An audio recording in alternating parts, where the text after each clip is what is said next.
एक और चीज़ मैं आपसे जानना चाहूँगी, जैसे आपने लास्ट टाइम हमें वानप्रस्थ के बारे में बताया था, उससे भी जुड़ा हुआ कुछ कमेंट आया था, लोगों को वृद्धाश्रम लग रहा है, वानप्रस्थ है क्या, ये एक बार समझा दीजिए। बेसिकली एक चीज़ समझिएगा कि वानप्रस्थ क्या है, कि वो पहली बात तो ये सारे प्रश्नों के उत्तर जो हम दे रहे हैं वो बेस्ड हैं कि शास्त्रों के आधार पर आप शरीर नहीं आत्मा हो। बूढ़ा आत्मा नहीं होती, शरीर होता है, ठीक है जी।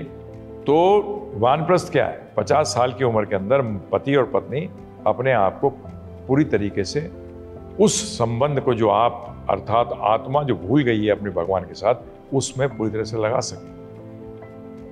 उसमें वृद्ध आश्रम क्या होता है? Old age home. Old age home तो जाना ही चाहिए वानप्रस्थ में। चाहे अपना एक कमरा हो तो आपके पास, वो अकेले अगर रह रहे हो तो दो हो गए ना, दोनों हस्बैंड वाइफ अगर अलग रह रहे हैं, कोई लेना देना नहीं किसी, तो ओल्ड एज होम कह लेते हैं आज के उसमें।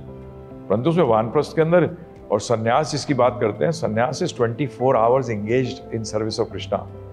24 घंटे सन्यास थोड़ी है कि भाग गए सब चीज़ों से छोड़ के चले गए। और वानप्रस्थ भी ये नहीं है कि आप रिटायर हो गए, नहीं जी नहीं, नो वी नेवर टायर, हम हर टाइम लगे रहते हैं। तो वानप्रस्थ के अंदर आपने अपना बाकी जीवन, जो जीवन का लक्ष्य था, उसको प्राप्त करने के लिए लगा दिया। ये है वानप्रस्थ। इसमें ये नहीं आप अपने आप को, हमारे तो शास्त्रों में सन्यास आश्रम है ही। सन्यास आश्रम क्या है बताइए आप? बोलोगे वृद्ध आश्रम है। हाँ, व्रत तो हो गई, सन्यास क्या है? वानप्रस्थ के अंदर वाइफ हस्बैंड साथ मिलकर भक्ति कर रहे हैं, क्योंकि वही जीवन का लक्ष्य है। तो वो ये हमारे गुरु महाराज ने भी कहा था कि वानप्रस्थ आश्रम होने चाहिए। वानप्रस्थ उसमें क्या होगा, देखिए 50 की एज में जब आता है तो इज नॉट, हेल्थ इतनी खराब नहीं होती 50। अच्छा, अब वो 50 से जब 70 पहुंचेगा तो 50 वाले भी लोग हैं, 60 वाले भी हैं, 70 वाले हैं। तो 50 वाले 70 वाले को भी हेल्प करेंगे हेल्थ में, भक्ति में। They will take care of them also. क्या जबरदस्त सिस्टम है। परंतु आज जो वो सोचते हैं कि बच्चा ही करे, क्यों आपस में नहीं कर सकते एक दूसरे का? और एक और थॉट है कि लोग कहते हैं कि हमने तो जिंदगी भर कमाया है, अब बुढ़ापे में उसका आनंद लेने का समय आया, तो हम वृद्धाश्रम क्यों चले जाए? हाँ, हम मत जाओ, नरक जाओगे, वहाँ और बुरी हालत होगी। हाँ, वहाँ तो और बुरी हालत होगी। पढ़ ले लो, 5वां स्कंद पढ़ लो भागवतम का, गरम तेल में पकौड़े की तरह चले जाओगे। अरे किसने देखा है?